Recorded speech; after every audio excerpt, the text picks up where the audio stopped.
প্রিয় শ্রোতা বন্ধু, বেদ পাঠশালা অনুষ্ঠানে আপনাকে সাদর অভ্যর্থনা জানাই। এই অনুষ্ঠানে আমরা 4টে সুসমাচার অধ্যয়ন করার মধ্যে দিয়ে নতুন নিয়ম অধ্যয়ন শুরু করেছি। যীশুখ্রিস্ট বলেছিলেন, আমি পথ, সত্য ও জীবন, আমাদিয়া না আসিলে কেহ পিতার নিকটে আইসে না। তিনি আরও বলেছিলেন, পিতো, তুমি আমাকে যে কার্য করিতে দিয়াছ তাহা সমাপ্ত করিয়া আমি পৃথিবীতে তোমাকে মহিমান্বিত করিয়াছি। এই পদগুলির মধ্যে দিয়েই আমরা সেই 4টি সুসমাচার অধ্যয়ন শুরু করেছি। সুসমাচার হল শুভ সংবাদ, এবং সেই শুভ সংবাদ হল যীশুখ্রিস্ট এসেছিলেন এবং তিনি একটি বিশেষ কাজের দায়িত্ব নিয়ে এসেছিলেন। তিনি তার দায়িত্ব সম্পর্কে জানতেন। তার পিতা তাকে যে দায়িত্ব দিয়ে পাঠিয়েছিলেন, তিনি সেই কাজ সম্পূর্ণ করার প্রতি সম্পূর্ণ সমর্পিত ছিলেন। এই পৃথিবীর ইতিহাস যীশুখ্রিস্টের এই পৃথিবীতে জীবনকালের উপর ভিত্তি করেই ভাগ করা হয়, কারণ পিতা তাকে যে কাজ দিয়েছিলেন তা তিনি সম্পন্ন করেছিলেন। যীশুখ্রিস্ট কি কি কাজ সম্পন্ন করেছিলেন? যীশুখ্রিস্ট যখন বলেছিলেন, তোমার দেওয়া সমস্ত কাজ শেষ করে আমি তোমাকে মহিমান্বিত করেছি, তখন তিনি কোন কোন কাজের বিষয়ে বলেছিলেন? এই প্রশ্নের উত্তর আপনি সুসমাচারে দেখতে পাবেন। সুসমাচারের লেখকেরা খ্রিস্টের ক্রুশীয় মৃত্যুকে একটি বিশেষ গুরুত্বপূর্ণ অংশ মনে করে। অনেকগুলি অধ্যায় জুড়ে তা বর্ণনা করেছেন। কিন্তু তার ক্রুশীয় মৃত্যুই শুধুমাত্র একটি গুরুত্বপূর্ণ কাজ নয় যা তিনি এই পৃথিবীতে থাকাকালীন সম্পন্ন করেছিলেন। তিনি আমাদেরকে দেখিয়েছেন কিভাবে আদর্শ জীবনযাপন করতে হয়, ঈশ্বরের সঙ্গে সম্পর্কিত জীবন কীরকম হওয়া উচিত। যীশুখ্রিস্টের জীবনের মধ্যে দিয়ে যখন তার কাজের বিষয়ে দেখবেন, তখন তার মুক্তি বা উদ্ধার সংক্রান্ত কাজের বিষয়েও লক্ষ্য রাখুন। তার অলৌকিকভাবে সুস্থতা দান করার বিষয়েও লক্ষ্য রাখুন। তিনি শুধুমাত্র শারীরিক সুস্থতা নয়, কিন্তু মানসিক সুস্থতাও দান করেছিলেন। যখন সেই সমরিয়া স্ত্রী মন পরিবর্তন করেছিলেন, শখকেও মন পরিবর্তন করেছিলেন, এবং আরও অনেকে সেই মুক্তি বা উদ্ধারের অভিজ্ঞতা লাভ করেছিলেন, তখন তাদের আত্মিক সুস্থতা ঘটেছিল, এবং প্রায়শই মানসিক ও শারীরিক সুস্থতা ঠিক এর পরেই আসত।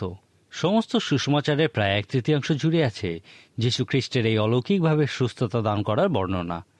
যখন আপনি সুসমাচার অধ্যয়ন করবেন, বিশেষ করে মার্ক লিখিত সুসমাচারে যখন যীশুখ্রিস্টের অলৌকিক কার্যের বিষয়ে দেখবেন, তখন সেখানে লক্ষ্য করুন যে মন্ত্রের দ্বারা ভূত তাড়ানোর বিষয়ে জোর দেওয়া হয়েছে। অনেক মানুষই আছেন যারা মন্দ শক্তির আরাধনা করেন, এবং যে সমস্ত প্রচারকেরা এইসব লোকেদের সঙ্গে কাজ করেছেন তারা জানেন যে এই বিষয়টি কোনো উপহাসের বিষয় নয়। যীশুখ্রিস্ট যখন এই মতো লোকেদের সঙ্গে কথা বলতেন যারা মন্দ আত্মার দ্বারা আক্রান্ত হয়েছিল, তখন লক্ষ্য করুন যে যীশুখ্রিস্ট সেই ব্যক্তির সঙ্গে নয়, কিন্তু সেই মন্দ শক্তির সঙ্গেই কথা বলতেন। আমার ভাবতে খুবই অবাক লাগে যে যদি খ্রিস্ট আজকে আমাদের কোনো একটি মানসিক হাসপাতালে আসেন এবং কিছু কিছু রোগীর ক্ষেত্রে সমস্ত আধুনিক চিকিৎসাবিদ্যা সরিয়ে যদি তিনি সরাসরি মন্দ শক্তির উদ্দেশ্যে কথা বলেন, তাহলে কেমন হবে? যদি প্রকৃতই এই রকম কোনো রোগী থাকেন কিন্তু চিকিৎসকেরা যদি তা বুঝতে না পারেন, তাহলে কিভাবে তাদের এই সমস্যার সমাধান হবে? এই সুসমাচারগুলিতে, বিশেষ করে মার্ক লিখিত সুসমাচারে, এই মন্দ আত্মায় পাওয়া লোকেদের ক্ষেত্রে যীশুখ্রিস্টের অলৌকিক কাজের উপর বিশেষ জোর দেওয়া হয়েছে। এখানেই যীশুখ্রিস্ট সম্পর্কে আপনার উপলব্ধির বিষয়টা গুরুত্বপূর্ণ হয়ে ওঠে। যদি আপনি চিন্তা করেন যে আজকে যদি খ্রিস্ট ফিরে আসেন, তাহলে তিনি আরও অনেক বেশি মনস্তাত্ত্বিক বিষয় শিখতে পারবেন যা তিনি 2000 বছর আগে জানতেন না, তাহলে আমি বলবো আপনি খ্রিস্টকে বুঝতে পারেননি যে তিনি প্রকৃত কে। তিনি হলেন ইম্মানুয়েল, আমাদের সহিত ঈশ্বর। তিনিই পথ, সত্য ও জীবন। সুসমাচার অধ্যয়ন করার সময় এই মন্দ আত্মায় পাওয়া বিষয়টিকে কখনো উপেক্ষা করবেন না। যীশুখ্রিস্টের এই অলৌকিক কাজ একটা মহান বিষয় উপস্থিত করে। আমরা জানি যে একটা আত্মিক পৃথিবী আছে এবং আত্মিক যুদ্ধও আছে। নতুন নিয়ম আমাদেরকে অবিরত এই বিষয়ে বলে যেখানে ভালো বা উত্তম আত্মাও যেমন আছেন, তেমনই মন্দ আত্মাও আছেন। আমাদেরকে নির্দেশ দেওয়া হয়েছে যেন আমরা পরীক্ষা করে দেখি যে কোন আত্মা ঈশ্বর থেকে জাত। এই আত্মিক পৃথিবীর যে কোনো আত্মাকেই ঈশ্বর থেকে জাত মনে করে তার কাছে আমাদের নিজেদেরকে সমর্পণ করা উচিত নয়। পবিত্র শাস্ত্র খ্রিস্টের আত্মা, পবিত্র আত্মার কথা বলে, আবার সেই মন্দ আত্মার অস্তিত্বের বিষয়ে বলে। যীশু খ্রিস্ট সেই সব মানুষদের প্রতি খুবই দয়া অনুভব করতেন যারা মন্দ আত্মায় আক্রান্ত হওয়ার ফলে সঠিক মানসিকতা হারিয়েছিল এবং সম্পূর্ণ উলঙ্গ হয়ে ঘুরে বেড়াতো। তিনি এইরকমই একজন লোকের সঙ্গে একবার কিছু সময় কাটিয়েছিলেন। তারপর দেখা গেছিল যে সেই লোকটি সম্পূর্ণ সুস্থ হয়ে সুন্দরভাবে জামাকাপড় পরে যীশুখ্রিস্টের পায়ের কাছে বসে আছে। যদি আপনার খুবই কাছের কোনো মানুষ, যাকে আপনি খুবই ভালোবাসেন, তিনি যদি হঠাৎই মানসিক অসুস্থতার শিকার হন এবং রাস্তায় রাস্তায় ঘুরে বেড়ান, আপনি কি তাকে যে কোনো মূল্যে সম্পূর্ণ সুস্থ করতে চাইবেন না? ইহা ছিল যীশুখ্রিস্টের অলৌকিক কাজগুলির মধ্যে একটা খুবই গুরুত্বপূর্ণ অংশ। যীশুখ্রিস্ট আরেকটি মহান কাজ খুবই চমৎকার উপায়ে সম্পন্ন করেছিলেন। পিতা তাকে যে কাজগুলির দায়িত্ব দিয়েছিলেন সেগুলি কি কি ছিল? তাকে মুক্ত করার কাজ দেওয়া হয়েছিল, তাকে পুনরুদ্ধারের কাজ দেওয়া হয়েছিল। এই পুনরুদ্ধার অর্থাৎ মানুষের যে সমস্যাই থাক না কেন তাদের প্রত্যেককে এক জায়গায় ফিরিয়ে আনার কাজই তাকে দেওয়া হয়েছিল। একই সাথে সে মহান সত্য প্রকাশ করার কাজও তাকে দেওয়া হয়েছিল। আজকে আমরা এই সত্য প্রকাশ করার বিষয়ে আলোচনা করব। যীশুখ্রিস্ট বলেছিলেন, আমিই পথ। এই কথা তার ক্রুশীয় মৃত্যুর দিকে নির্দেশ করে। ইহাকে আমরা তার মুক্তি বিষয়ক কাজ বলতে পারি। তারপর তিনি বলেছিলেন, আমি জীবন। ইহা সেই মানুষদেরকে এক জায়গায় আবার ফিরিয়ে আনার বিষয় বলে। তারপর তার সত্য প্রকাশ করার বিষয়টি লক্ষ্য করুন। ইহাকে আমরা তার শিক্ষা বিষয়ক কাজ বলতে পারি। সুসমাচারগুলি আমাদের কাছে ব্যাখ্যা করে যে যীশুখ্রিস্ট কীরকম ছিলেন, তিনি কি কি কাজ করেছিলেন, এবং ইহা বলে যে ইহা হলো ঈশ্বরের কাছ থেকে তোমার কাছে প্রকাশিত সত্য। যীশুখ্রিস্ট বলেছিলেন, আমি পথ, আমি জীবন, এবং তিনি এও বলেছিলেন, আমি সত্য। এখন এখানে আমরা যীশুখ্রিস্টের শিক্ষা সম্পর্কে একটা মহান বিষয় দেখতে পাই। আপনার কি কখনো এমন কোনো শিক্ষক ছিল যিনি আপনাকে ছোট করতেন? বিশেষ করে এমন একজন শিক্ষক যিনি আপনাকে নীতিশাস্ত্র বা নৈতিক বিষয় বা ধর্মের বিষয় শিক্ষা দিতেন? কারোরই আদর্শ শিক্ষক থাকে না। এক কথায় বলা যায় যে ইহা চিন্তা করা খুবই অবাস্তব যে আপনার শিক্ষক আপনাকে ছোট করবেন না। অনেক সময় অনেকেই বলেন যে আমি শিক্ষকের কাছ থেকে আর একটা কথাও শুনতে চাই না। কিন্তু যখন আপনি যীশু খ্রিস্টের শিক্ষা দেখবেন, সেখানে লক্ষ্য করবেন যে যীশু খ্রিস্ট আপনাকে কখনো ছোট করেন না। যীশু খ্রিস্ট যা কিছু বলেছিলেন, যা কিছু করেছিলেন, সমস্ত কিছুর মধ্যে দিয়েই তিনি আদর্শ স্থাপন করে গেছেন। জন লিখিত সুসমাচারের প্রথম অধ্যায় যখন আমরা দেখি যে তিনি কিছু শিষ্যদের সঙ্গে মিলিত হয়েছিলেন, তখন তিনি তাদের প্রশ্ন করেছিলেন, কিসের অন্বেষণ করিতেছ? সেই লোকেরা পণ্ডিত বা ঈশ্বরতত্ত্ববিদ ছিলেন না, তারা খুবই বাস্তববাদী ছিলেন এবং খুবই বাস্তবসম্মত প্রশ্ন করে বলেছিলেন, রব্বি, আপনি কোথায় থাকেন? তারা বিভিন্ন তত্ত্বের আলোচনায় আগ্রহী ছিলেন না, সেই জন্য সরাসরি প্রশ্ন করেছিলেন, রব্বি, আপনি কোথায় থাকেন? যীশু খ্রিস্টও তাঁর শিষ্যদের মতোই বাস্তবধর্মী উত্তর দিয়ে বলেছিলেন, আইসো, দেখিবে। তারপর আমরা দেখি লেখা আছে, অতএব তাহারা গিয়া তিনি যেখানে থাকেন দেখিলেন এবং সেই দিন তাহার কাছে থাকিলেন। তারা যখন গিয়ে দেখার সিদ্ধান্ত নিয়েছিলেন, তখন যা দেখেছিলেন তার উপর ভিত্তি করে প্রত্যেকে খ্রিস্টের জন্য জীবনযাপন করেছিলেন এবং মৃত্যুবরণ করেছিলেন। এখন প্রশ্ন হলো, তারা কি দেখেছিলেন? তারা যীশু খ্রিস্ট প্রকৃতপক্ষে কে ছিলেন তা দেখেছিলেন। তারা দেখেছিলেন যে তিনি যে সত্য শিক্ষা দেন, তিনি নিজেই সেই সত্য। তার শিক্ষা এতটাই প্রাণবন্ত, পবিত্র এবং শক্তিশালী ছিল কারণ তিনি নিজে ঈশ্বর ছিলেন। যখন তিনি মুখ খুলে শিক্ষা দিতেন, তখন ঈশ্বরই তার মধ্যে দিয়ে কথা বলতেন। যীশু খ্রিস্ট ঈশ্বরের সমস্ত সত্য প্রকাশ করেছিলেন। তার শিক্ষা খুবই কার্যকরী ছিল কারণ তিনি যা শিক্ষা দিতেন সেইভাবেই জীবনযাপন করতেন। যীশু খ্রিস্টের এই শিক্ষার কাজ বিভিন্ন আকৃতিতে আসত। তার এই শিক্ষা আমরা তার বক্তৃতার মধ্যে দিয়ে খুঁজে পাই, যেমন তার পর্বতে দত্ত উপদেশ, যা লেখা আছে সাধু মথিলিখিত সুসমাচারের 5, 6 এবং 7 অধ্যায়। মথিলিখিত সুসমাচারের প্রথম 4টি অধ্যায় এই উপদেশের প্রেক্ষাপটের বিষয়ে বর্ণনা করে। এই উপদেশ তিনি যে প্রসঙ্গে দিয়েছিলেন তা হল, তিনি একটি আত্মিক উদ্দীপনা সভার আয়োজন করেছিলেন। তিনি এই সভার আয়োজন করেছিলেন যেন মানুষ এই পৃথিবীতে তাদের সমস্ত সমস্যার একমাত্র সমাধান এবং একমাত্র উত্তরের অংশ হতে পারে। তিনি একটা বৃহৎ জনতার বিভিন্ন ধরনের সমস্যার বিষয়ে সমাধান করছিলেন। তিনিই ছিলেন একমাত্র ব্যক্তি যিনি ওই বিভিন্ন সমস্যার সম্মুখীন হয়েছিলেন। কিন্তু আমরা তাকে এই বিষয়ে একটা কৌশল অবলম্বন করতে দেখি, যা লেখা আছে মথিলিখিত সুসমাচারের 4 অধ্যায় শেষের দিকে। তিনি একটা পর্বতে উঠেছিলেন। এ বিষয়ে মার্ক লিখিত সুসমাচারের 3 অধ্যায় তার 13 পদ বলে, তিনি পর্বতে উঠিয়া আপনি যাহাদিওকে ইচ্ছা করিলেন নিকটে ডাকিলেন।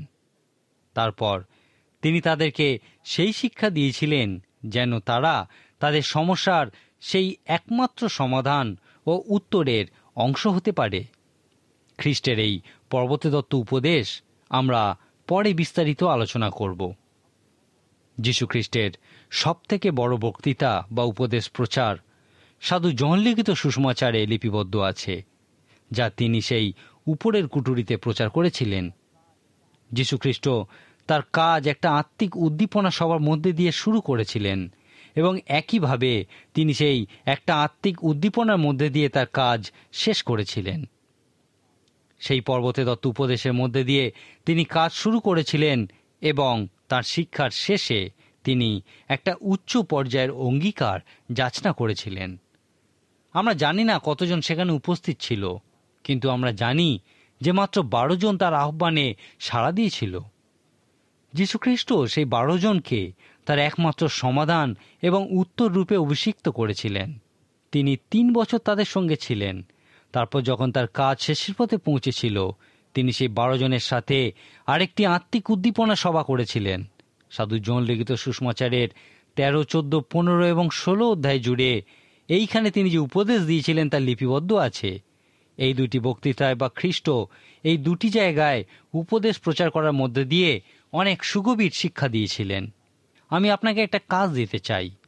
যেহেতু ঈশ্বর তার মহানতম সত্যের প্রকাশ যীশুখ্রিস্টের মধ্যে দিয়ে করেছেন, সেই জন্য খ্রিস্টের সমস্ত শিক্ষাই হল এই পৃথিবীতে ঈশ্বরের সবথেকে মহানতম সত্যের প্রকাশ। এখন আপনার কাজ হল সেই শিক্ষার বিষয়ে অধ্যয়ন করা, যতক্ষণ না আপনি খ্রিস্টের শিক্ষা সম্পূর্ণ বুঝতে পারছেন এবং সেই সত্য আপনার জীবনে প্রয়োগ করছেন। যীশুখ্রিস্ট জৈতুন পর্বতের উপরে বসেও আরেকটি উপদেশ প্রচার করেছিলেন, যা লেখা আছে সাধু মথে লিখিত সুসমাচারে 24 এবং 25 অধ্যায়ে।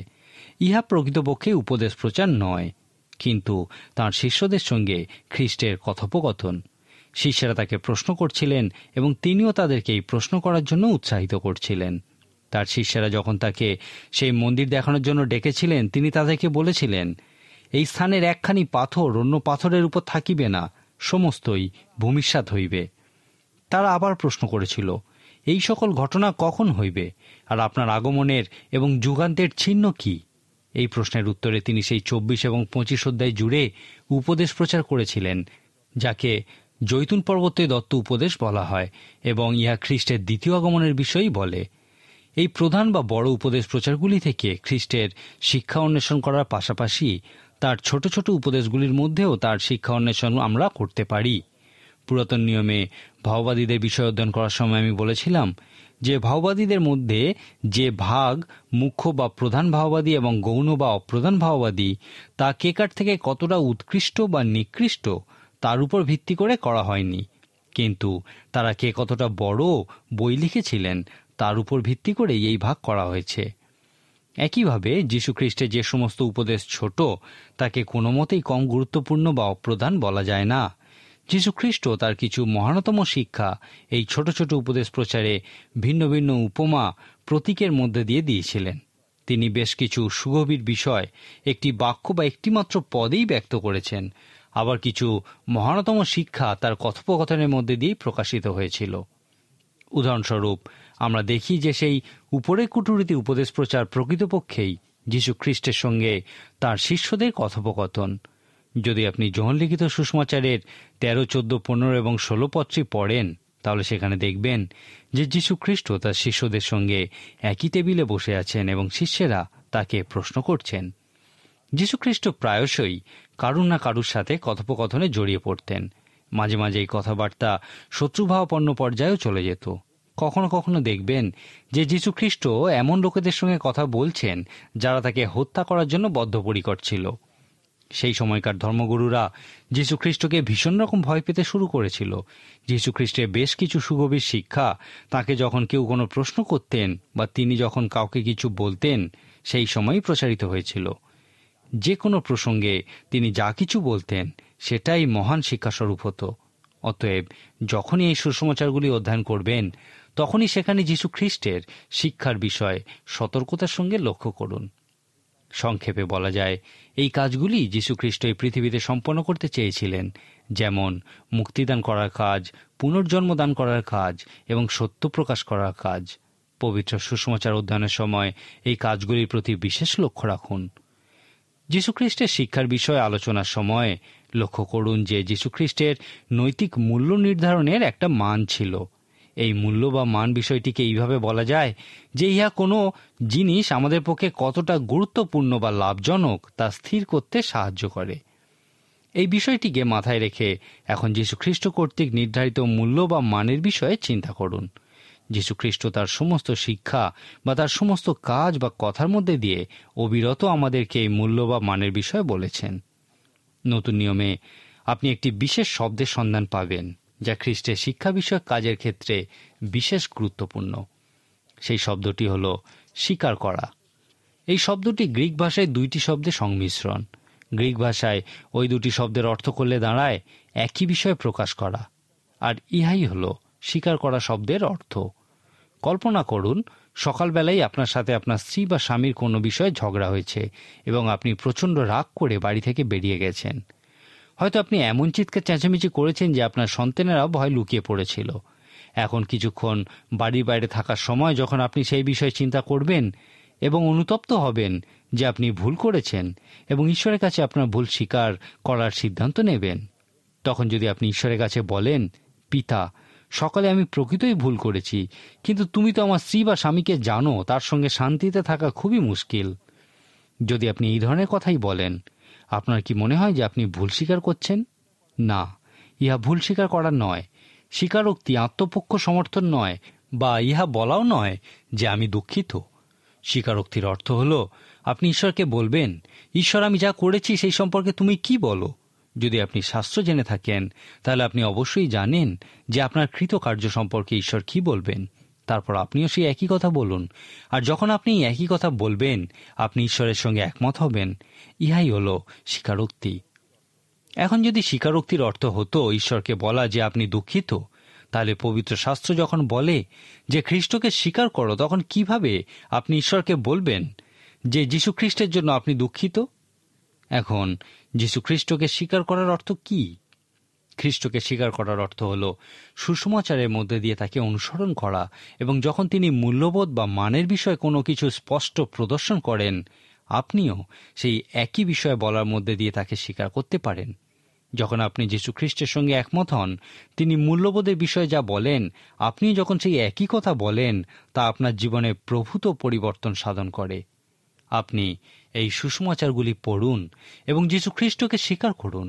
খ্রিস্টের শিক্ষার সঠিক উপলব্ধির জন্যে ইহা খুবই সুন্দর একটি উপায়।